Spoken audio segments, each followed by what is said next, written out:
तो चौथा दिन में आ चुके हैं और वर्ल्ड ज्योग्राफी के अंदर एस्ट्रोनॉमी चैप्टर को कवर कर रहे हैं। ठीक है, तो पिछले क्लासेस में जो है हम लोग बात कर चुके हैं कि ज्योग्राफी क्या होता है। ज्योग्राफी के अंतर्गत में ये पढ़ रहे हैं कि आखिर दुनिया का निर्माण कैसे हुआ, ये पूरा का पूरा ब्रह्मांड, पूरा का पूरा जो हमारा यूनिवर्स है वो बना कैसे। उसके अंदर में हम लोग बिग बैंग थ्योरी वगैरह को अच्छे तरीके से पढ़े, तारों का जन्म करवाएं कि तारे कैसे बनते हैं, क्योंकि पूरा दुनिया में देखें तो तारा ही भरा हुआ है। आज अगर हम लोग छत पे जाए और छत पे जाके ऊपर झाके तो खाली तारा दिखाई देगा टिमटिमाता हुआ, एगो चांद भी मिलेगा और एगो कह दीजिए ध्रुव तारा जिसको कहते हैं, शुक्र जो ग्रह रहता है वो दिखाई देगा। बाकी तो सब तो तारा ही है ना बना हुआ। तो ये तारों से ही मिलके तो हमारा पूरा ब्रह्मांड बना हुआ है। तो तारों का जन्म कैसे हुआ इसके बारे में देखें, और तारों का जीवन चक्र क्या रहता है इसके बारे में भी देखें। ठीक है, कि जो तारा होता है, तारा दो तरीके का होगा। अगर तारा बड़ा होगा और तारा छोटा होगा, बड़ा छोटा कैसे मालूम चलेगा, उसमें ये बताया गया था कि चंद्रशेखर सीमा, उसमें क्या कहा गया था कि चंद्रशेखर जी जो हमारे भारतीय वैज्ञानिक या जो भी कह दीजिए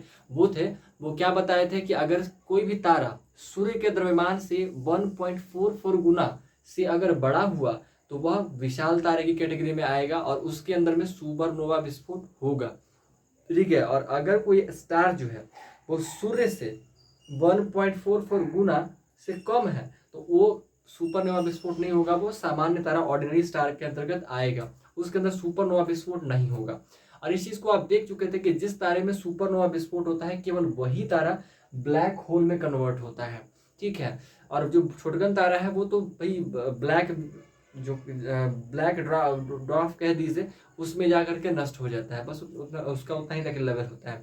तो ऑर्डिनरी स्टार का क्या था जीवन चक्र। ठीक है, ऑर्डिनरी स्टार था, बड़ा होगा, लाल दानव बनेगा, लाल दानव के बाद सफेद बावन बनेगा और सफेद बावन के बाद में वो आपका काला बावन बन करके नष्ट नहीं होगा, मतलब वैसे ही घूमता रहेगा। बाकी वो जिसको जो नष्ट कर दे वो मृतक प्राणी टाइप का घूमता रहता है।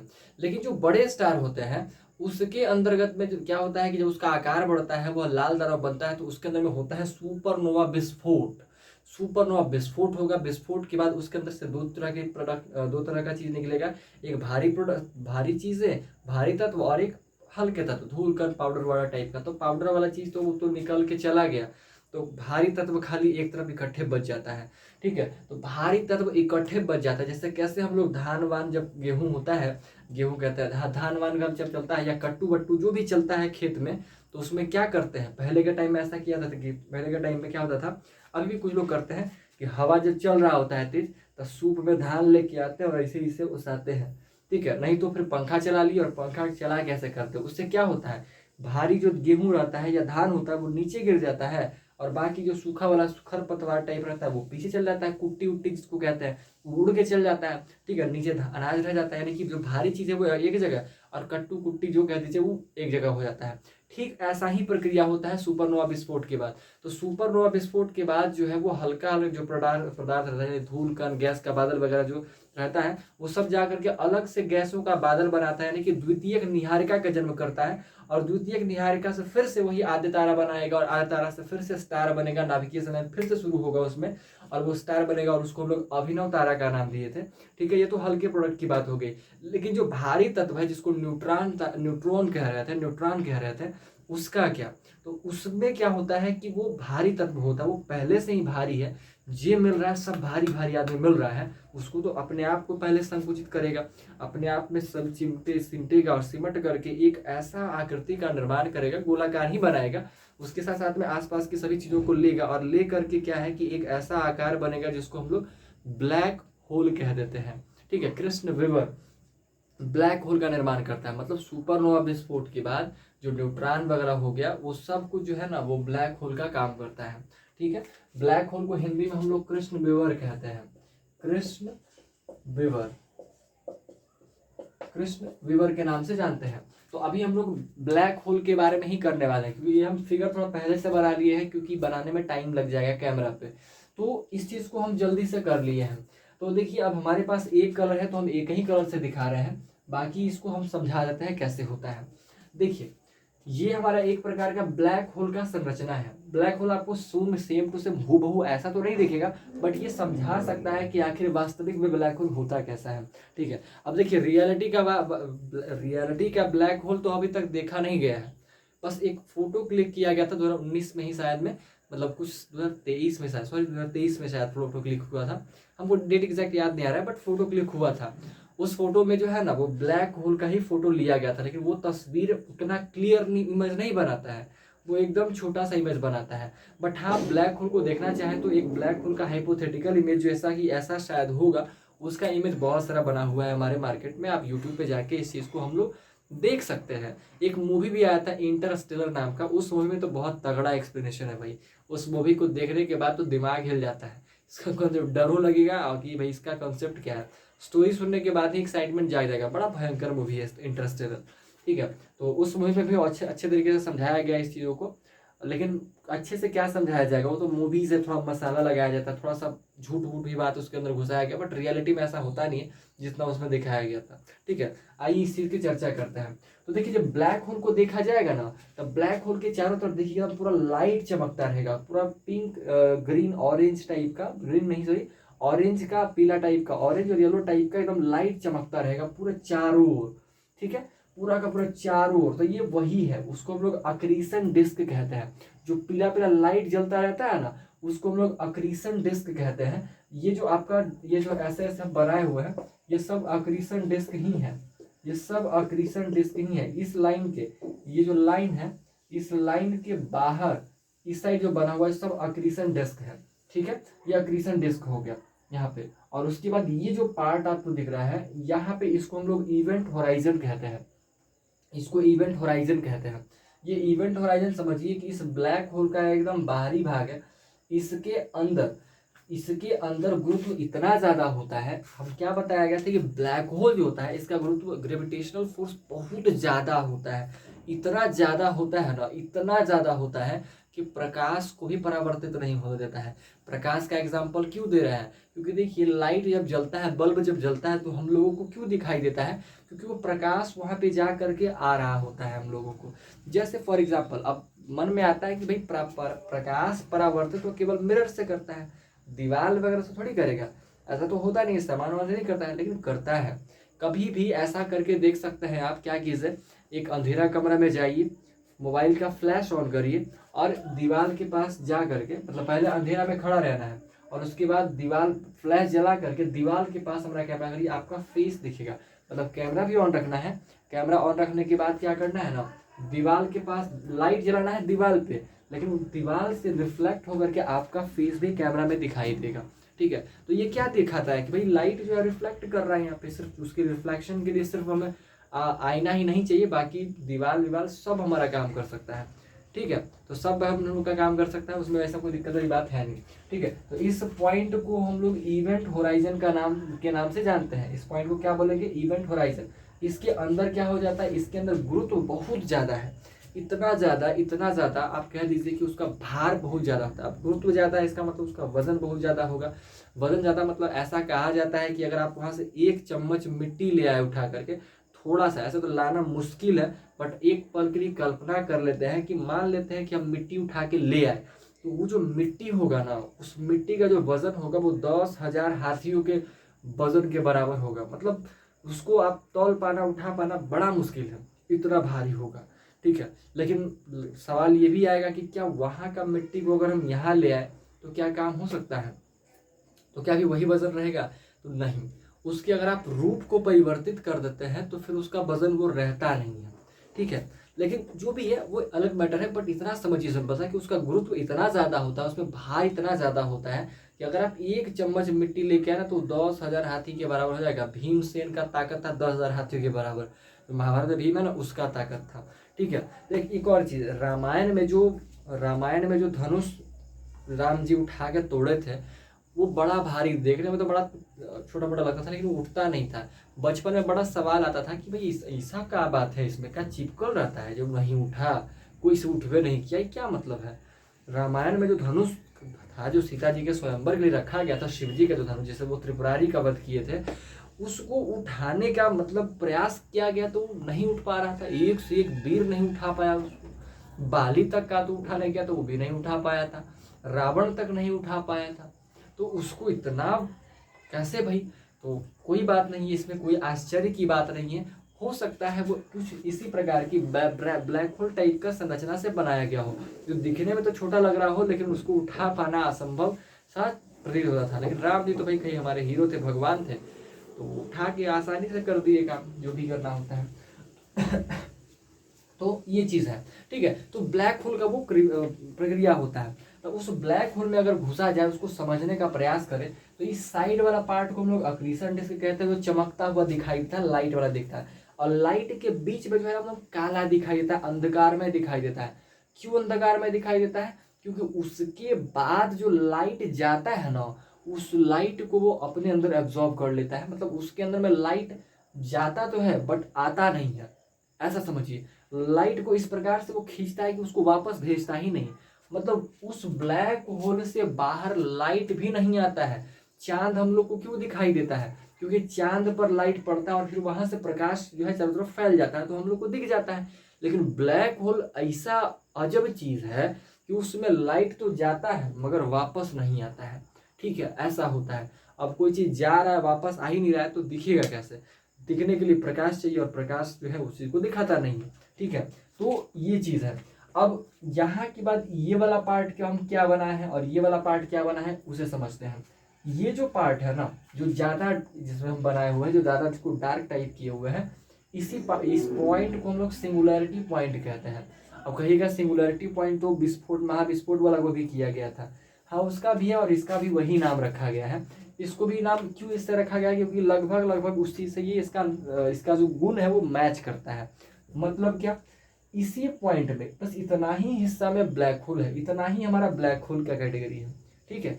ये इतना ही हमारा ब्लैक होल है, मतलब कि सॉलिड रूप में आप कह सकते हैं, सॉलिड रूप में इतना ही ब्लैक होल है हमारा। बट अंधकार में इतना दिखेगा, काला इतना दिखेगा, लेकिन इतना कालापन में से इतना ही हमारा ब्लैक होल है, ठीक है। इतने में ही हमारा क्या है, पिंड के रूप में ब्लैक होल है। जैसे कैसे पृथ्वी है, वैसे ही मिट्टी के रूप टाइप रूप में, या जिस भी रूप में ये रहा होगा, पत्थर मिट्टी जो भी रहे, वो इस इतना ही है। इसको हम लोग सिंगुलरिटी पॉइंट कहते हैं, यानी इस ब्लैक होल का केंद्र भाग कहते हैं। इसी केंद्र भाग में मास सबसे ज्यादा होगा, द्रव्यमान भार जो कह लीजिए सबसे ज्यादा रहेगा। यानी कि ब्लैक होल का कंप्लीट मास यही होगा, यानी यही ब्लैक होल है ना यहाँ पे। अब देखिए, इस ब्लैक होल जब इतना रहता है तो इसका तनाव, इसका खिंचाव इतना तेज रहता है कि इसके चारों ओर का कुछ और हिस्सा, जिसमें सामान नहीं है, कुछ वस्तु नहीं है, ठोस टाइप का कुछ ऐसा चीज है नहीं, बट उतना खिंचाव का एनर्जी है ना, कि उस एनर्जी भी काला ही दिखाई देता। मतलब कि समझिए ना, कि लाइट अगर यहाँ से टॉर्च जलाते हैं इस ब्लैक होल के लिए, यहाँ के लिए हम टॉर्च जलाते हैं, तो प्रकाश यहाँ नहीं जा पाएगा। ऐसे प्रकाश तो घुस जाएगा, लेकिन प्रकाश वापस आ ही नहीं पाएगा, तो हम लोगों को ये चीज दिखता नहीं है। तो प्रकाश जो है हम लोग को बस जो है ना इतना ही तक दिखेगा। मतलब यूं का हम कहना चाह रहे हैं कि प्रकाश अगर हम इस पे डालते हैं, तो इस इवेंट होराइजन के बाद प्रकाश जाता ही नहीं है। जहां से उस चक्री गुलगुल ऐसा हुआ दिखता है ना, उसके अंदर तक से प्रकाश जाता ही नहीं है, ठीक है। तो हम इस ब्लैक होल के संरचना में क्या बोले, कि एक बीच में ब्लैक होल होता है जिसको सिंगुलरिटी पॉइंट कहा गया, और इसके चारों ओर एक ऐसा पार्ट होता है जिसको रोटेटिंग डिस्क का नाम कहा गया। रोटेटिंग, घूर्णन करती हुई डिस्क जो है, इसको कह दीजिए, जो रोटेटिंग डिस्क होता है, ये चारों ओर बस यूं ही घूमता रहता है। घूमता मतलब ऐसा कोई प्लेट या कोई डिस्क विस्क नहीं है, बस एनर्जी घुमा रहा है एक प्रकार से। जैसे कैसे ट्रेन एकदम फास्ट जाता है तो एकदम हम लोग को धकेल के जाता है, एकदम लगता है जैसे खींच लेगा, ठीक वैसा ही। तो रफ्तार में जाता है तो नहीं धकेल टाइप का करता है, ठीक वैसा ही एक एनर्जी के रूप में यहाँ पे चारों ओर फैला हुआ है। बाकी मास केवल इतना ही है, द्रव्यमान इतना ही है, और इसके चारों ओर बस इस ब्लैक होल का प्रभाव है, इसका गुरुत्व है, ग्रेविटेशन है, कि जिसको अपनी ओर एकदम उसको खींचे हुए है, ठीक है। तो इसका इतना प्रभाव तगड़ा लेवल का है कि इतना दूर से इसका प्रभाव दिखना चालू हो जाता है। मतलब इसमें प्रकाश तो गया, लेकिन इस पॉइंट से प्रकाश अंदर जा ही नहीं पाता है, तो इसलिए इसका एक अलगे नाम दे दिया गया, इवेंट होराइजन। जहां से प्रकाश अंदर एंटर नहीं करेगा, मतलब प्रकाश हम लोग को दिखाई नहीं देगा। प्रकाश गया तो, लेकिन उसके बाद से हम लोग को प्रकाश नहीं दिखाई देगा, उसे हम लोग इवेंट होराइजन कहेंगे। इसके चारों ओर घूमता हुआ जो डिस्क है उसको हम लोग क्या कह देते हैं, उसको हम लोग कह देते हैं अक्रीशन डिस्क कह देंगे। और केंद्र भाग को, जिसमें मास हमारा पूरा का पूरा होगा, उसको हम लोग सिंगुलरिटी पॉइंट कहेंगे। और सिंगुलरिटी पॉइंट के चारों तरफ घूमता हुआ डिस्क भी रोटेटिंग डिस्क कहलाता है। रोटेटिंग डिस्क और ये ब्लैक होल दोनों काला रंग का दिखाई देगा, दोनों काला रंग का दिखाई देगा, ठीक है, दोनों काला रंग का दिखाई देगा।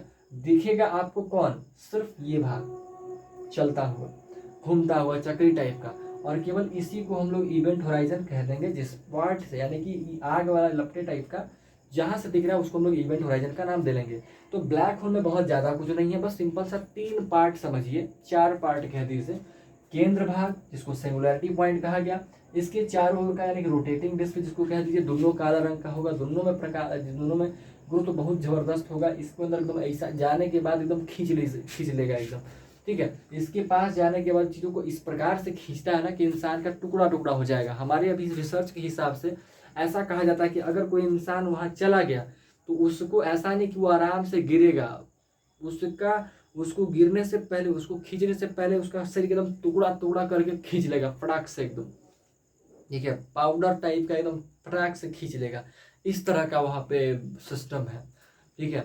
और दूसरी बात है समय वगैरह को देखोगे कि टाइम में ट्रैवल कर सकते हैं। तो आप ब्लैक होल में अगर आप 1 घंटा बिता के आए तो यहाँ पे पृथ्वी पे लगभग 7 से 8 साल के बराबर हो जाता है। अगर आप ब्लैक होल के पास में जो है, ब्लैक होल के समीप से एकदम, ब्लैक होल के अंदर तो नहीं कहेंगे लेकिन ब्लैक होल के पास से भी अगर आप 1 घंटे गुजार करके आए तो आपका रियल पृथ्वी पे 7 से 8 साल के बराबर हो जाता है समय, ठीक है। अब ये बड़ा अचंभे चीज है, मतलब यूँ समझ लीजिए कि आप अभी तक पास्ट का तो नहीं पता बट फ्यूचर में आप ट्रैवल कर सकते हैं। आप चाहते हैं कि हम अगले 10 से 15 साल बाद हमें तुरंत बीत जाए, तो ब्लैक होल के पास जाइए, वहाँ पे 1 घंटा गुजारिए या 2 घंटा गुजारिए, आराम से आप 10 से 15 साल के बाद, और 2 घंटा गुजार के आप वापस आइए, 10 से 15 साल हो चुका होगा और आप वही अगर आपको उम्र 25 साल होगा तो ज़्यादा समय आपका नहीं रहेगा, 25 साल के दिखाई दीजिएगा, लेकिन बाकी का उम्र जो है ना वो 10 साल बढ़ चुका होगा, ठीक है। 10 से 15 से जब भी समय आप जिस समय से आते हैं,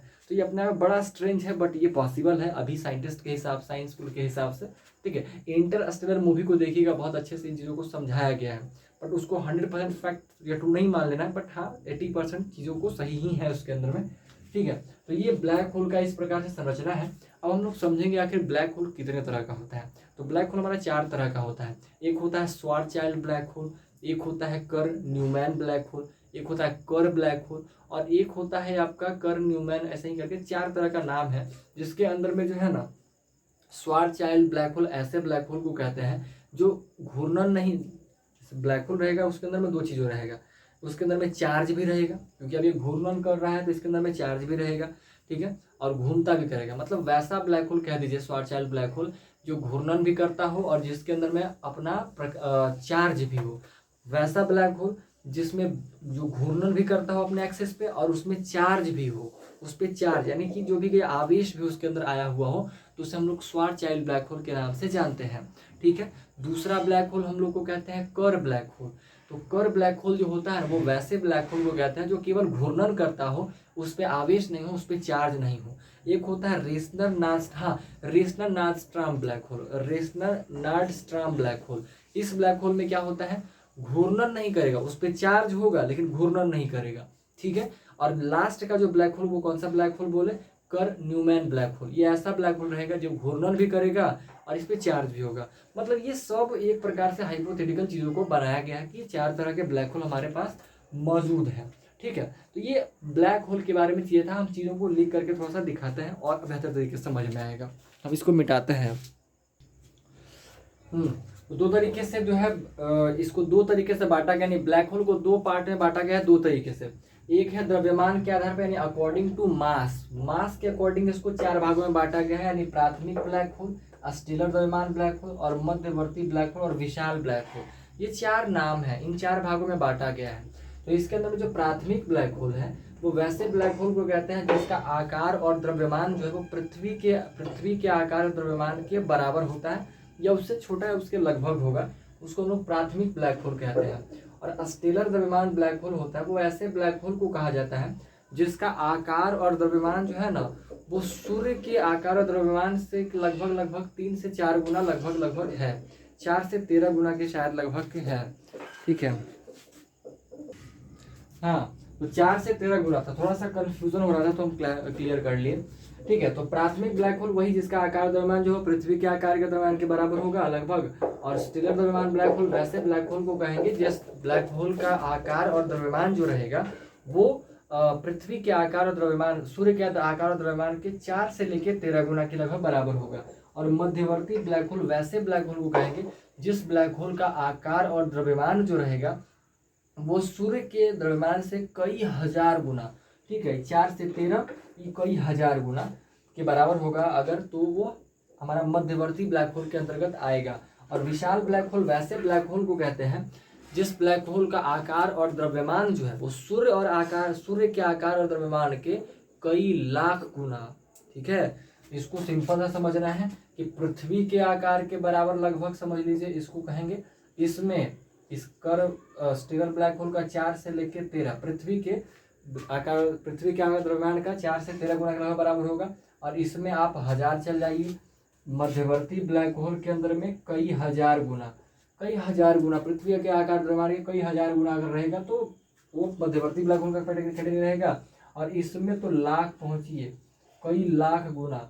विशाल ब्लैक होल वैसे ब्लैक होल को कहेंगे जिस ब्लैक होल का आकार और द्रव्यमान जो है वो सूर्य के आकार और द्रव्यमान का कई लाख गुना रहेगा, तो उसे हम लोग विशाल ब्लैक होल के नाम से जानेंगे। तो ये 4 कैटेगरी है द्रव्यमान के आधार पर, मास के अकॉर्डिंग जो है कोई 4 कैटेगरी है ब्लैक होल का। अब यहाँ पे घूर्णन तथा आवेश के आधार पर भी बताया गया है 4 तरीके, जो कि हम जस्ट कह रहे थे। तो श्वार्ज़ाइल्ड ब्लैक होल वैसे ब्लैक होल को कहेंगे जो क्या करता हो, न घूर्णन करता हो ना ही उस पर कोई आवेश हो, बस चुपचाप बूढ़ा टाइप बैठल रहता हो, लेकिन बूढ़ा नहीं कहेंगे बट मतलब जो भी है। तो श्वार्ज़ाइल्ड ब्लैक होल कहते हैं। कर ब्लैक होल वैसे ब्लैक होल को कहेंगे जिसके अंदर में घूर्णन तो हो बट आवेश नहीं हो। रेस्नर-नार्स्ट्रॉम ब्लैक होल वैसे ब्लैक होल को कहेंगे जो घूर्णन नहीं करता हो, केवल आवेश हो। और कर न्यूमैन ब्लैक होल वैसे ब्लैक होल को कहेंगे जो घूमता भी हो और आवेश भी लेती हो, आवेश लेके घूमता हो। तो ये 4 कैटेगरी इसका बांटा गया है। इससे ज़्यादा कैटेगरी में बांटने की आवश्यकता है नहीं, और अगर आवश्यकता होगी भी तो आप जरा सोचिए ना किस में बांटा जाएगा। अंतरिक्ष का चीज़ है उसको और किस पार्ट में बांटा जा सकता है, आकार में बांट सकते हैं, द्रव्यमान में बांट सकते हैं। तो आकार के आधार पर लगभग दिखाया तो बांटा जा ही चुका है, वजन के आधार पर बांटा जा ही चुका है, उसका घूमने की स्थिति पे, आवेश की स्थिति पे बांटा जा ही चुका है। अब क्या बांटेगा? तो एक ब्लैक होल को हम लोग इस तरीके से लगभग कह सकते हैं। अब हम लोग थोड़ा सा पढ़ते हैं व्हाइट होल के बारे में। व्हाइट होल का क्या कॉन्सेप्ट है, वर्म होल का क्या कॉन्सेप्ट है, उसे समझते हैं। इसको थोड़ा इरेज करते हैं और फिर व्हाइट होल को ऐसे हम बता ही देते हैं। व्हाइट होल क्या होता है, सिंपल सा चीज़। तो ये होता ये है कि साइंस क्या कहता है कि एनर्जी को नष्ट नहीं किया जा सकता है। एनर्जी जो है वो एक फॉर्म से दूसरे फॉर्म में केवल बदल सकता है, लेकिन ब्लैक होल में तो काम उल्टा हो रहा है। प्रकाश जो होता है, लाइट जो होता है, वो एक प्रकार का एनर्जी है, ऊर्जा है, लेकिन प्रकाश जब एंटर कर रहा है ब्लैक होल में तो वो तो गायब ही हो जा रहा है। अब प्रकाश जब अंदर घुस रहा है वापस नहीं आ रहा है, तो इसका मतलब समझ रहे हैं प्रकाश आखिर जा कहाँ रहा है भाई। प्रकाश अगर जा रहा है तो कहीं तो निकल रहा होगा, वो कहीं ना कहीं तो निकल ही रहा होगा ना। प्रकाश अगर कहीं से घुस रहा है तो पक्का कहीं ना कहीं से निकल रहा होगा, क्योंकि वो एक एनर्जी है। लाइट एक एनर्जी का फॉर्म होता है, और एनर्जी कभी भी डिस्ट्रॉय नहीं किया जा सकता है, ठीक है ना। उसको बनाया जा सकता है, न उसको नष्ट किया जा सकता है। वो केवल एक रूप से दूसरे रूप में कन्वर्ट हो रहा है। तो प्रकाश जो है वहाँ पे एंटर कर रहा है तो वो आखिर कहाँ जा रहा है, तो वो तो कहीं से निकल रहा होगा ना। तो इस चीज़ को सत्य साबित करने के लिए एक हाइपोथेटिकल कह दीजिए कि चीज़ें बनाई गई है जिसका वास्तविकता से कोई लेन देन नहीं है। ब्लैक होल का तो फोटो आया है, लेकिन व्हाइट होल का अभी तक फोटो वोटो नहीं आया है, बस वो एक कल्पना है, ठीक है। उस कल्पना में ये कहा गया है कि व्हाइट होल एक ऐसा होल है जिसके जरिए प्रकाश बाहर आता है, ठीक है, ऊर्जाएं बाहर निकलती है। ब्लैक होल के अंदर तो घुसा, लेकिन व्हाइट होल से जो है वो प्रकाश बाहर निकल करके आएगा। मतलब कि ऐसी चीजें कह दीजिए कि ब्लैक होल, अगर एक ब्लैक होल बनाए हुए हैं तो वहीं पे कहीं भी पास में दूर में कहीं तो कुछ ना कुछ ऐसा चीज जरूर होगा जिसके अंदर से हमारा ब्लैक यानी ऊर्जाएं जो है वो बाहर की तरफ निकल रही होगी, क्योंकि अंदर जा रहा है तो भाई उसको तो कहीं ना कहीं निकलने का जगह चाहिए। तो उसी चीज को, उसी कंसेप्ट को ये हमें सब कुछ समझाता है, ठीक है।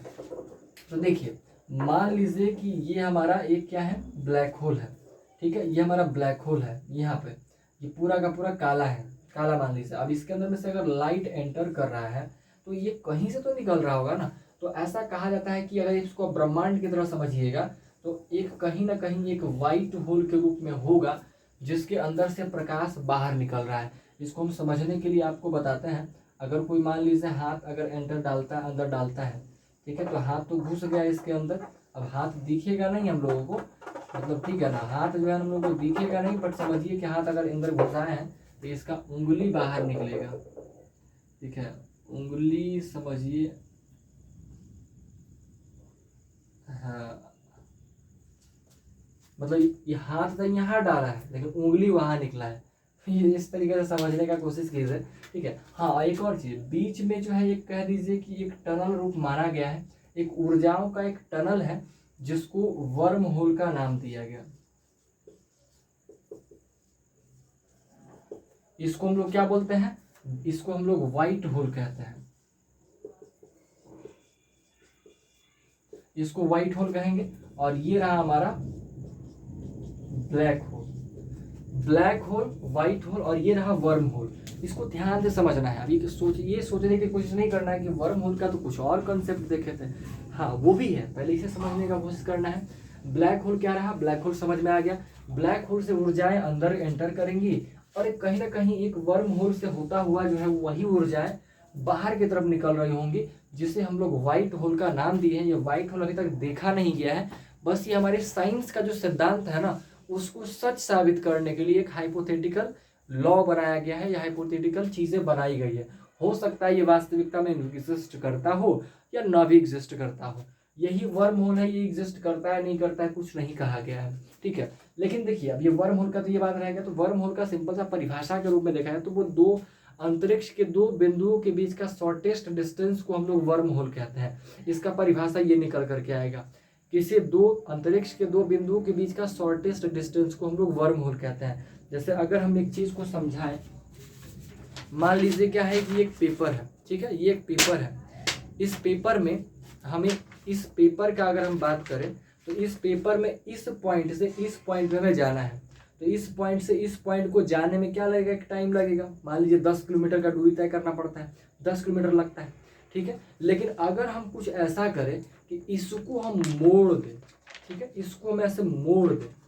अब ऐसे जब मोड़ देते हैं तो मोड़ने के बाद अब ये दोनों पॉइंट के बीच का डिस्टेंस क्या रह जाएगा। अगर हम इस पर हम पॉइंट इंडिकेट करें, जैसे पॉइंट हम इसको इंडिकेट करें, एक पॉइंट यहाँ पे और एक पॉइंट यहाँ पे, इस पॉइंट से इस पॉइंट पे जाना है, ठीक है। तो जाने में मान लीजिए 10 किलोमीटर लगता है, लेकिन अब क्या कर रहे हैं हम, ये दोनों को मोड़ दिए। अब ये मोड़ दिए तो इसका भाई डिस्टेंस कितना कम गया है ना, हो सकता है 1 किलोमीटर ही रह गया हो, 10 किलोमीटर सीधा 1 किलोमीटर, ठीक है। तो इसी पॉइंट को हम लोग ऐसे ही हिस्सों को वर्म होल कहा जाता है। मतलब साइंटिस्ट लोग का ऐसा मानना है कि अंतरिक्ष में कहीं ना कहीं एक ऐसा वर्म होल भी है जिससे हम लोग जल्दी एक स्थान से दूसरे जगह पे जा सकते हैं, यानी ब्लैक होल के पास या किसी भी हिस्सों में हम लोग बहुत ही जल्दी पहुंच सकते हैं। वो वर्म होल का कंसेप्ट है। ये सब देखिए थोड़ा ट्रिकी और बड़ा अटपटा सा चीज हो जाता है, जिसको समझने के लिए हम लोग को जो है ना बड़ा डीप अध्ययन का जरूरत पड़ता है। इन चीज़ों को बिना देखे समझे थोड़ा सा मतलब पहले तो बिलीव ही नहीं होगा, ये क्या बातें बताया जा रहा है भाई, अजीब सा लगता है। लेकिन इसको बिलीव किया जा सकता है अगर इसको जा करके चीज़ों को अच्छे से स्टडी करें, जो कि हमारे इंडिया में तो फिलहाल अच्छे कॉलेज, मतलब अच्छे कॉलेज में ही जाके इस चीज़ों को समझाया जा सकता है, ठीक है। मतलब जहाँ प्रैक्टिकल लैब या अच्छे खासे, तो कुछ वीडियोस भी जरूर होगा यूट्यूब पे जो इस चीज़ों को अच्छे से समझाता हो, ठीक है, लेकिन समझा जा सकता है। अब ये सब साइंस की चीज़ें हैं जो कि आराम से समझा जाता है, कोई ऐसी दिक्कत वाली बात नहीं। कुछ अगर वीडियोस वगैरह होता ना तो अच्छे से समझा पाते हम भी, बट कोई नहीं, आप इस बात को समझिए। तो वर्म होल का कंसेप्ट बड़ा सिंपल सा है।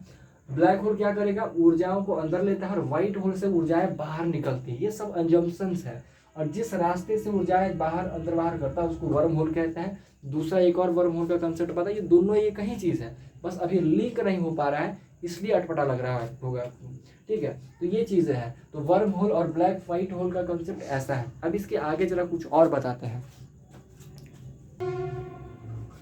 चलिए। तो अब जो है दो कॉन्सेप्ट को और हम लोग को समझना है, दो तरह की चीज़ों को और समझेंगे। हम लोग पल्सर स्टार को समझते हैं, पल्सर, पल्सर स्टार या तारे।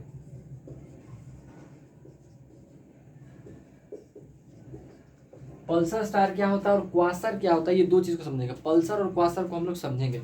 इसको पल्सर स्टार को जो है ना गिरगिट भी कहते हैं, गिरगिट तारा भी कहते हैं। मतलब गिरगिट की तरह, क्योंकि ये चमकता रहता है, मतलब रंग बदलता है। इसमें सिंपल रहता है, कुछ नहीं करना है। पल्सर स्टार होता क्या है, ये एक प्रकार का ये न्यूट्रॉन तारा है जो पल पल एक समय अंतराल पे चमकता रहता है। न्यूट्रॉन तारा क्या होता है, अभी जस्ट समझे थे। न्यूट्रॉन तारा किसको कहेंगे, अभी जस्ट देखे थे ना कि न्यूट्रॉन बनता है ब्लैक होल का निर्माण से पहले। ब्लैक होल किससे बनता है, न्यूट्रॉनों से मिलकर बना होता है, तो वही तो न्यूट्रॉन तारा वही होता है ना। मतलब कि जैसे हम क्या बोले थे, हम ऐसा बताए थे कि ब्लैक होल का निर्माण होने की व्यवस्था कैसे होता है। जैसे कि विशाल तारा होगा, सुपरनोवा विस्फोट होगा, सुपरनोवा विस्फोट के बाद हल्का पदार्थ तो द्वितीयक निहारिका बना देगा, और जो भारी पदार्थ है जो न्यूट्रॉन जिसको कह रहे थे, वही न्यूट्रॉन है जो एकत्रित होने लगेगा, तो न्यूट्रॉन तारा कहलाएगा, उसी को न्यूट्रॉन तारा कहते हैं। कुछ अजूबा थोड़े होगा, वही न्यूट्रॉन तारा होगा। तो वही न्यूट्रॉन तारा जो है ना, हम लोगों को जब दूर में रहता है तो वो पल पल चमकता हुआ दिखाई देता है। अब उसका एक अक्ष इस प्रकार से रहता है ना कि जब वो घूमता है तो अजीब टाइप का घूमता है, एकदम इस तरीके से उसका घूर्णन गति होता है, जिसमें उसका एक प्रकाशमान वस्तु हम लोगों को जलता बुझता। जैसे मान लीजिए कि एक इधर जो है बॉल लगा ले, और बॉल लगा के ऐसे घुमाए, तो जब इधर आएगा तो बॉल दिखेगा, इधर जाएगा तो बॉल नहीं दिखेगा, फिर आया बॉल दिखेगा नहीं दिखेगा, बॉल दिखेगा नहीं दिखेगा। कुछ ऐसा ही गति करता है कौन, पल्सर तारे आकाश में। इसका वीडियो देखिएगा तो ज़्यादा समझ में आएगा, ठीक है। लेकिन सिंपल सा यही दिमाग में इतना सा रखना है कि पल्सर स्टार क्या होता है, अंतरिक्ष में समय समय अंतराल पे प्रकाश देता हुआ न्यूट्रॉन तारा ही पल्सर स्टार कहलाता है। इसका कुछ खास इतना ज़्यादा है नहीं। अब हम लोग समझेंगे क्वासर के बारे में, ठीक है। क्वासर क्या होता है, क्वासर का पूरा नाम का अगर बात करें ना, तो क्वासर जो होता है इसका पूरा नाम है quasi stellar radio source. Quasi stellar radio source, stellar का स्पेलिंग थोड़ा सा गलती भी हो सकता है, बट कोई नहीं। क्वासी स्टेलर रेडियो सोर्स इस क्वासर का फुल फॉर्म है। क्वासर का पूरा नाम क्या है, क्वासी स्टेलर रेडियो सोर्स। इस चीज को दिमाग में रखना है, quasi stellar radio source quasar का पूरा नाम है, ठीक है। अब ये क्वासर होता क्या है, तो इसको पहला बार 1960 के लगभग में इसको देखा गया था, और ये हमारे ब्रह्मांड का सबसे चमकीला चीज है, मतलब सबसे चमकीला भाग कह दीजिए। और ये कोई वस्तु नहीं है, कोई पिंड नहीं है, ये प्रकाश है। होता कैसे है समझाते हैं अभी। जैसे क्या बोला गया था कि वो ब्लैक होल है ना, ये ब्लैक होल का मान लीजिए केंद्र भाग है, ठीक है। इसकी चारों ओर जो है ये इस भाग को हम कहेंगे रोटेटिंग डिस्क, और रोटेटिंग डिस्क के चारों ओर जो है वो क्या कौन सा भाग है, अक्रीशन डिस्क है ना। जो प्रकाश एकदम इस भाग से पूरा तेजी से प्रकाश निकलेगा, तो एकदम किनारे वाला जो हिस्सा है ये वाला, जिसको इवेंट होराइजन कहते हैं, तो इवेंट होराइजन से ही तो प्रकाश बहुत तेज आता है ना। तो इतना कस के घूमता है, ये इतना कस के घूमता है कि इसमें पदार्थों का टक्कर बहुत भयंकर होता है। तो घूमेगा ऐसा ना, देख के तो डर लगेगा, हाँ आवाज अगर होगा वहां पे तो पहले तो भयंकर लगता होगा, और बड़ा बड़ा ब्रह्मांड को यूं निगल रहा होगा, ये चीज एकदम लगातार समेटे जा रहा होगा अपने अंदर, एकदम इतना बड़ा बड़ा ब्रह्मांड को समेटे जा रहा होगा, वो सब विस्फोट करता होगा, पूरा लाइट प्रकाश निकलता होगा। तो बहुत भयंकर सा प्रकाश जनरेट करता है एकदम इसके घूर्णन की वजह से। इस हिस्से में साथ में कुछ जेट्स निकलता है, ऊपर वाला में, नीचे ऊपर में भी और नीचे में, उसको जेट कहते हैं, एकदम ऊपर नीचे आकाश करेगा। तो ये एक प्रकार का ये प्रकाश का सोर्स है, ठीक है। ये जो क्वासर है ये कुछ है नहीं, बस एक प्रकार का एक लाइट है, प्रकाश है, जो कि एक ब्लैक होल यानी विशाल ब्लैक होल के अंतर्गत यानी विशाल ब्लैक होल के पास में देखने को मिलता है। इसका अक्रीशन डिस्क का ही एक भाग कह दीजिए, मतलब कुछ भाग अक्रीशन डिस्क का, कुछ भाग इसका जेट का। अभी का जेट कौन सी बोल रहा है, तो जेट कुछ होता नहीं है। जैसे अगर मान लीजिए हम आपको क्या बताएं, जैसे देखें कभी पृथ्वी पे कभी हवा घूमता हुआ टाइप का, ठीक है, उसको क्या बोलते हैं, उसको क्या आंधी तूफान तो नहीं बोलते हैं, उसको कुछ तो बोलते हैं, ऐसा नाम बोल रहे हैं, ऐसे घूमते हुए रहता है, ठीक वैसा ही। अब ये घूम रहा है कस करके, एकदम कस के घूमता है ना, पूरा एकदम चारों ओर का एकदम पूरा का पूरा एकदम कस के खींचता है। आकाशीय पिंड को एक ग्रह टकराया, कोई तारा को अपने अंदर में ले रहा है, तो उससे बहुत भयंकर घर्षण होता है, और उस घर्षण की वजह से ही तो लाइट निकलता है। और लाइट निकलने से कई बार क्या होता है ना कि जैसे ऐसे गोल गोल घूमता है हवा, वैसे ही गोल घूमता हुआ प्रकाश भी ऊपर नीचे दोनों ओर जाता है, जिसको एक जेट का नाम देते हैं। और वो वाला हिस्सा, ये वाला हिस्सा इतना भयंकर प्रकाश जनरेट करता है, इतना गजब का प्रकाश जनरेट करेगा, जिसी को हम लोग क्वासर का नाम दिए हैं। आकाश का सबसे ज्यादा चमकीला चीज है ये हमारा अंतरिक्ष में, हमारे आकाश में सबसे ज्यादा चमकीला कौन सा है? क्वासर। इसको 1950 में देखा गया था।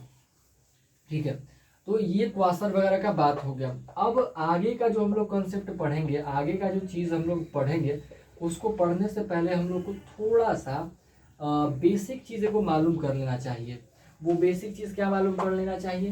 प्रकाश या गति के बारे में थोड़ा सा, कोई भी चीज़, ऊष्मा वगैरह का जो स्थानांतरण होता है उस चीज़ के बारे में थोड़ा सा हम लोग को पढ़ लेना चाहिए। जैसे 2-3 तरह का चीज़ होता है। अगर हम लोग ऊष्मा का स्थानांतरण करते हैं, एक स्थान से दूसरे स्थान तक अगर ऊष्मा को लेकर के जाते हैं, तो ऊष्मा को लेकर के जाने में हम लोग के पास 3-4 तरह का ऑप्शन होता है, 3 से 4 ऑप्शन होता है। पहला को हम लोग कहते हैं संवहन, ठीक है। दूसरा को हम लोग कहते हैं क्या? पहला को संवहन कहेंगे, और दूसरा हमारा एक हो जाता है लास्ट वाला को हम लोग कह दीजिए विकिरण। संवहन हो गया, विकिरण हो गया, या फिर आप एक और क्या कहेंगे इसको, मतलब संवहन जो था ना, एक सेकंड देख ही लेते हैं। तो ऊष्मा स्थानांतरण करने का हमारे पास 3, मेन तौर पे 3 समझिए, लेकिन चौथा भी कह दीजिए। एक को हम लोग चालन कहते हैं, और दूसरा हमारा होता है कौन सा? संवहन, और एक होता है अभिवहन, और एक होता है हमारा विकिरण। ठीक है, विकिरण को इंग्लिश में हम लोग रेडिएशन कहते हैं, इसको रेडिएशन से ही लोग ज्यादा समझते हैं। ठीक है, अभिवहन को हम लोग एडवेक्शन कहते हैं, एडवेक्शन, और इसको हम लोग कहते हैं कन्वेक्शन।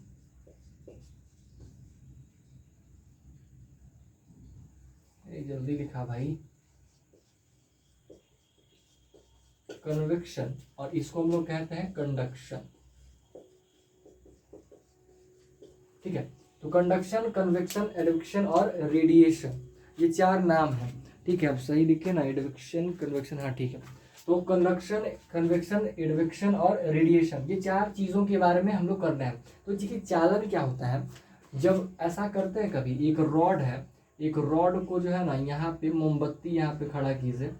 ठीक है, मोमबत्ती को यहाँ पे खड़ा करते हैं, और इस मोमबत्ती से जो है ना, मोमबत्ती से इसको यहाँ पे लाइट जलाते हैं, यहाँ से मोमबत्ती से इसको जलाते हैं। तो जो प्रकाश है, यानी जो लाइट है, यानी हीट जो है ना, वो यहाँ पे भी हमें फील होगा। ठीक है, अगर हम इसको टच करें, यहाँ पे अपने उंगली से यहाँ पे इसको टच करें, अगर कोई इंसान इसको अपनी उंगली से इसको टच करता है, तो कुछ समय के बाद ये प्रकाश यहाँ पहुँच जाएगा ना। तो इसी प्रोसेस को हम लोग चालन कहते हैं। इसमें क्या होता है? पार्टिकल से पार्टिकल। ठीक है, मतलब कि जैसे क्या हुआ, नहीं देखते हैं, ये वो प्रोसेस था ना कि 10-15 वो लड़का लाइनिंग में एकदम खड़ा है, ईटा वाला था ना वो प्रोसेस, ईटा इसको दिया, वो ईटा इसको दिया, वो ईटा उसको दिया, ये ईटा उसको दिया, और इस तरीके से चल जाता है। गांव में ढलैया कैसे करता है लोग, छता पे कैसे रहेगा, एगो मजदूर जो है ना नीचे खड़ा रहेगा, एगो इस सीढ़ी के पास, एगो 4 सीढ़ी के ऊपर, एगो और 4 सीढ़ी के ऊपर, एगो और 4 सीढ़ी के ऊपर जो रहेगा। अब जैसे जहाँ तो खैर लिफ्ट वाला मशीन आ गया, लेकिन जहाँ लिफ्ट वाला मशीन नहीं था ना, तो पहले इसे होता था, ढलैया करना है, एगो एकरा थमाया, एगो ओकरा, फिर ऊपर, ऐसे करते करके पहुंचा दिया, ऊपर सीमेंट वाला जो मसाला है ऊपर पहुंचा देता था। उसी प्रोसेस को हम लोग चालन कहते हैं। ठीक है, उसी प्रोसेस को हम लोग कंडक्शन का नाम देते हैं। कन्वेक्शन में क्या होता है, मतलब चालन में जो भी कहिए, इसमें जो ऊष्मा का स्थानांतरण है ना, वो ठोस के जरिए होता है। ठोस वस्तु के जरिए जो है वो ऊष्मा का स्थानांतरण होता है, किसमें? चालन में, चालन मेथड के जरिए। और संवहन में कहिएगा, तो संवहन में गैस हो गया और द्रव हो गया। द्रव और गैस के जरिए ऊष्मा का स्थानांतरण होता है। फॉर एग्जाम्पल, पानी कैसे गर्म होता है, हवाओं का गर्म चलना कैसे प्रारंभ होता है? तो हवा कैसे चलता है और पानी कैसे गर्म होता है? पानी गर्म होने का प्रोसेस थोड़ा सा समझाते हैं। जैसे यहाँ पे मान लीजिए कि पानी को गर्म कर रहा है, ठीक है, इसमें पानी है, तो पानी जब गर्म होगा ना, तो गर्म जब इसको पानी को किया जाएगा, मान लीजिए कि इसमें आग जल रहा है, जो भी कह दीजिए इसमें आग जल रहा है। अब जब पानी जब गर्म होगा तो यहाँ से होता क्या है ना कि जो गर्म पानी है, यानी कि यहाँ पे पानी क्या होगा, गर्म होगा, तो गर्म पानी ऊपर की ओर भागेगा और जो ठंडा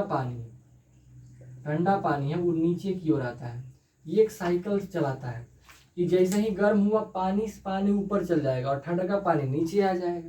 ठीक है, मान लीजिए कि हमारा गर्म पानी हो रहा है, तो गर्म जैसे से होगा ना, ये ऊपर आएगा और ठंड का नीचे आ जाएगा। इस प्रकार से चलता है। हवाओं का चलना भी ऐसा ही होता है। जब ऊपर का सूरज का गर्मी आता है और जब पृथ्वी पे हमारे वायुमंडल पे सूरज का प्रकाश पड़ता है, तो सूर्य का प्रकाश से जब हमारा वायुमंडल गर्म होने लगता है, तो हवा गर्म होकर ऊपर भागता है, और जब ऊपर भागेगा तो नीचे तो कुछ चाहिए ना, क्योंकि वायुमंडल का दबाव पड़ा हुआ है हमारा। तो जब गर्म होकर ऊपर भागेगा तो उसकी जगह पे कुछ चलेगा ना, तो ठंड का हवा आकर के एकदम घेरता है, हम लोगों को हवा का एहसास होता है। ठीक है, इसमें हिमालय पर्वत वगैरह का भी अपना भूमिका है, पहाड़ों का भी, बट मेन यही प्रोसेस है। हल्का ठंडा हवा जो है गर्म हुआ, ऊपर उठेगा, तुरंत चलेगा। इसलिए देखिएगा गर्मी के दिन में ज़्यादा हवा चलता है, ठंडा में हवा चलते देखे हैं बहुत कम दिखा होगा। ठीक है, लेकिन गर्मी में भयंकर हवा चलता है, आंधी तूफान सब कब उठता है, हमें वही दिन उठता है। ठीक है, तो संवहन के जरिए क्या होता है, गैस और द्रव के अंतर्गत में ऊष्मा का स्थानांतरण जो है वो संवहन का पार्ट है। अभिवहन क्या है, अभिवहन और संवहन में कुछ खास अंतर नहीं है, एक ही चीज है, प्रोसेस का अंतर है। जैसे संवहन में क्या हुआ ना कि पानी को गर्म किए ऊपर चल गया, लेकिन अभिवहन में पानी ऊपर नहीं जाता है, क्षैतिज रूप में जाता है, सीधा जाता है। जैसे नदी में पानी ऐसे जाएगा, गर्म होकर के पानी ऐसे भागेगा, इस तरह से पानी को गर्म होकर जाता है। तो उस ऊष्मा का स्थानांतरण को अभिवहन के का नाम दिए है। ठीक है, और लास्ट बचा रेडिएशन। ये ऐसा माध्यम है जिसमें कोई बिना किसी माध्यम के, ठीक है, बिना किसी माध्यम का, विदाउट एनी मीडियम, बिना कोई माध्यम का ऊष्मा का स्थानांतरण जो है वो रेडिएशन कहलाता है, विकिरण कहलाता है। इसमें एक को ऊष्मा का स्थानांतरण नहीं किया जाएगा, कोई यूं चीज का ये नहीं होगा। ठीक है, वो रेडिएशन कहलाएगा। क्या होगा इसमें, प्रकाश निकला तो ना इसको ठोस चाहिए, न द्रव चाहिए, न इसको गैस चाहिए, एकदम ये अपने आप में हीरो है, सीधा एकदम लिंक करेगा, फटाक से भेजेगा। एकदम रेडिएशन होता है, रेडिएशन ऐसा ही होता है। इसके स्थानांतरण के लिए कुछ नहीं चाहिए, न ऊष्मा, न ठोस चाहिए, न द्रव चाहिए, न गैस चाहिए, ये खुद अकेले में अपने आप में ट्रैवल कर सकता है। तो ये ऊष्मा की स्थानांतरण की 4 विधियां हैं, जिसे समझना जरूरी है आगे की बातों को समझने के लिए। ठीक है, तो आज की बातों को हम लोग यहीं तक रखेंगे। ठीक है, तो हम जरा सा समराइज करते हैं कि आज हम लोग क्या क्या पढ़े। अभी तक ब्रह्मांड के बारे में पढ़ चुके थे कि ब्रह्मांड में तारों का निर्माण कैसे हुआ, तारों की मृत्यु कैसे होती है, और ब्लैक होल तक पिछले क्लास में बना चुके थे कि ब्लैक होल कैसे बनता है। आज क्या देखें कि ब्लैक होल का आकार कैसा है, ब्लैक होल वास्तविकता में होता कैसा है। तो हमें मालूम चला कि ब्लैक होल का एक केंद्र भाग होता है, उस केंद्र भाग के चारों ओर एक रोटेटिंग डिस्क होता है, और रोटेटिंग डिस्क के चारों ओर एक क्या होता है, इवेंट होराइजन का हिस्सा होता है। उसी इवेंट होराइजन का हिस्सा के पार जो है लाइट जा नहीं पाता है, जा भी गया तो वापस नहीं आ पाता है। वो इवेंट होराइजन एक बाउंड्री है किसका, ब्लैक होल का, और उसी इवेंट होराइजन के चारों ओर जो है वो ब्लैक होल हमारा चल रहा होता है। ठीक है, और वही चारों ओर से जो चल रहा होता है ना, तो वहीं से क्वासर जनरेट होता है, जो कि ब्रह्मांड का सबसे चमकीला चीज है। ठीक है, सबसे चमकीला बात हो जाता है, वो क्या होता है, क्वासर हो जाता है। उसी में क्या पढ़े थे, क्वासर का फुल फॉर्म पढ़े थे कि quasi stellar radio source quasar का फुल फॉर्म होता है।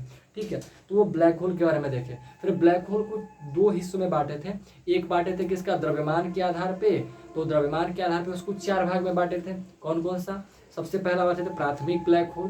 प्राथमिक ब्लैक होल किसको बोलते हैं, जिसका आकार और द्रव्यमान जो है वो पृथ्वी के आकार और द्रव्यमान के बराबर होगा। ठीक है, प्राथमिक ब्लैक होल। प्राथमिक ब्लैक होल के बाद क्या बोलते थे, अस्टेलर द्रव्यमान ब्लैक होल। अस्टेलर द्रव्यमान ब्लैक होल किसको बोलते हैं, जिस ब्लैक होल का आकार और द्रव्यमान सूर्य की आकार और द्रव्यमान से 4 से 13 गुना रहेगा, उसको हम लोग क्या बोलेंगे, अस्टेलर द्रव्यमान ब्लैक होल का नाम दिए थे। और तीसरे नंबर का हमारा ब्लैक होल का नाम था मध्यवर्ती ब्लैक होल। मध्यवर्ती ब्लैक होल किसको कहेंगे? वैसा ब्लैक होल जिस ब्लैक होल का आकार जो है सूर्य के आकार से 1000 गुना, कई 1000 गुना रहेगा, जितना आकार रहेगा, बड़ा रहेगा, भारी रहेगा, तो उसको हम लोग मध्यवर्ती ब्लैक होल कहेंगे। और सबसे चौथे नंबर का हमारा ब्लैक होल का कैटेगरी क्या था? विशाल ब्लैक होल।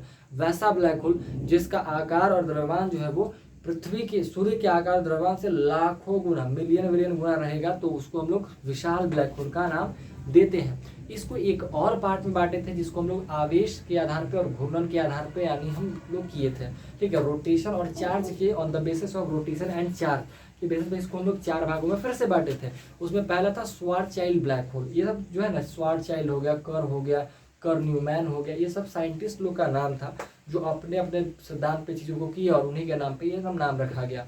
तो श्वार्ज़चाइल्ड ब्लैक होल क्या कहता है? उस ब्लैक होल को कहते हैं, श्वार्ज़चाइल्ड ब्लैक होल वैसे ब्लैक होल को कहते हैं जिस ब्लैक होल का में ना चार्ज हो न घूर्णन करता हो, वो श्वार्ज़चाइल्ड ब्लैक होल कहलाएगा।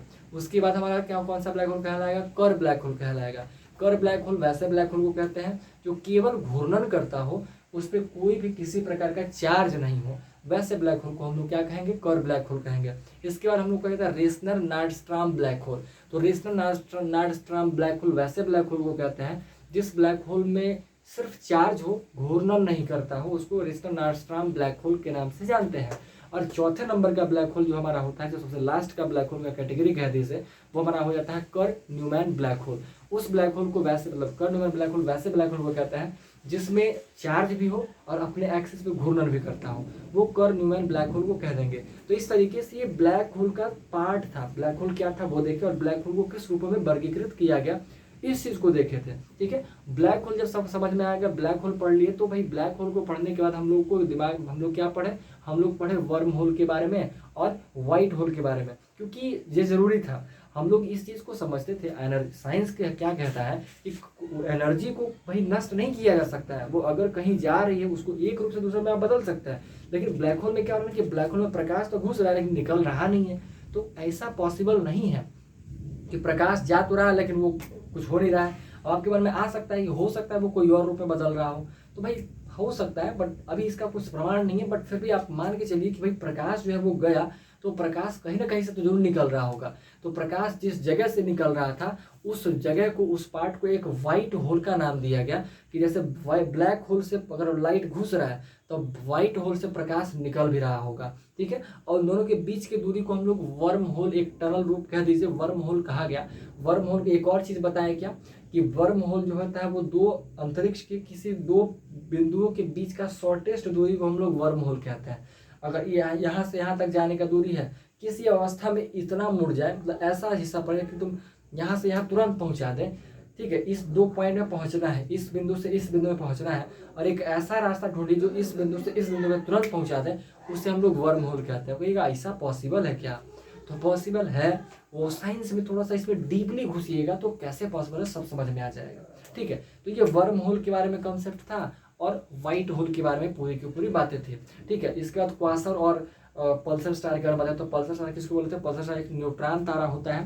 न्यूट्रॉन तारा किसको कहते हैं? तो सुपरनोवा विस्फोट के बाद जो भारी तत्व जो न्यूट्रॉन बच गया था, न्यूट्रॉन आपस में जुड़ करके एक न्यूट्रॉन तारा निर्माण करता है और वही न्यूट्रॉन तारा बाद में जाकर के ब्लैक होल बन जाता है, ठीक है। तो न्यूट्रॉन तारा जो है, जब न्यूट्रॉन तारा रहता है तो वो न्यूट्रॉन तारा इस प्रकार से गति करता है, ऐसे से डोलता है इस तरीके से कि वो हम लोगों को चमकता हुआ भकभक टाइप का दिखाई प्रतीत होता है, ठीक है। उसको इसलिए उसको गिरगिट स्टार भी के भी नाम से भी जाना जाता है। तो वो न्यूट्रॉन तारा होता है हमारा आकाश में, वो भी एक प्रकार का अजीब सा खेला कह दीजिए, ठीक है। तो न्यूट्रॉन तारा ही हमारा क्या हो जाता है? पल्सर स्टार कहलाता है।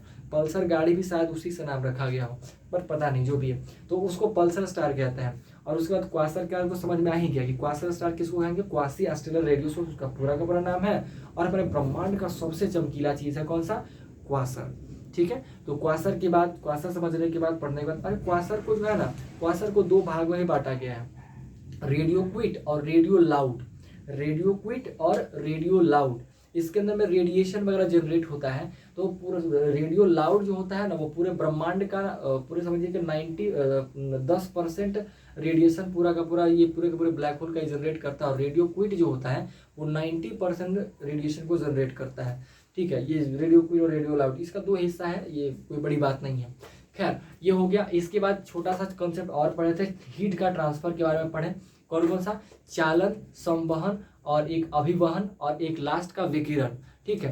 कंडक्शन, कन्वेक्शन और एक और कौन सा है ये वाला? एडवेक्शन। ये एडवेक्शन थोड़ा भूल जाते हैं बार बार, बट कोई नहीं। एडवेक्शन हो गया और रेडिएशन हो गया, ठीक है। ये 4 चीज़ों के बारे में हम लोग पढ़े थे। तो इसमें क्या बताया गया? चालन वैसे प्रोसेस को कहेंगे जैसे ठोस में ऊष्मा का स्थानांतरण, सिंपल सा क्या कहेंगे? तो क्या कहेंगे? ठोस चीजों में ऊष्मा का स्थानांतरण चालन कहलाएगा। द्रव और गैस में ऊष्मा का स्थानांतरण अभिवहन कहलाएगा, संवहन कहलाएगा। और द्रव और ऊष्मा का क्षैतिज रूप में ऊष्मा का स्थानांतरण जो है अभिवहन कहलाएगा। ये वाला बात कर रहे हैं, अभिवहन कहलाएगा। क्षैतिज रूप में ऊष्मा का स्थानांतरण द्रव और गैस से ही क्षैतिज रूप में ऊष्मा का स्थानांतरण क्या कहलाएगा? अभिवहन कहलाएगा। और द्रव और गैस से ऊपर की ओर वर्टिकल रूप से ऊष्मा का स्थानांतरण कह दीजिए आपका संवहन कहलाएगा। या मोटा मोटी सब संवहन ही है, लेकिन क्षैतिज रूप को एक अलग नाम दे दिया गया है, ठीक है। उसका लास्ट वाला बचता है विकिरण। विकिरण में ऊष्मा स्थानांतरण में कुछ नहीं चाहिए, वो अकेले अपने आप में सब कुछ कर सकता है, बिना कोई मीडियम का अपने आप को वो ट्रांसफर कर सकता है। तो आज हम लोग इतनी सारी बातों को समझे, सीखें। अगली क्लास में हम लोग इससे आगे पढ़ेंगे और काफ़ी कुछ ब्रह्मांड के बारे में जानकारी एकत्रित करेंगे। चलिए भाई साहब, क्या बोले, छोड़िए।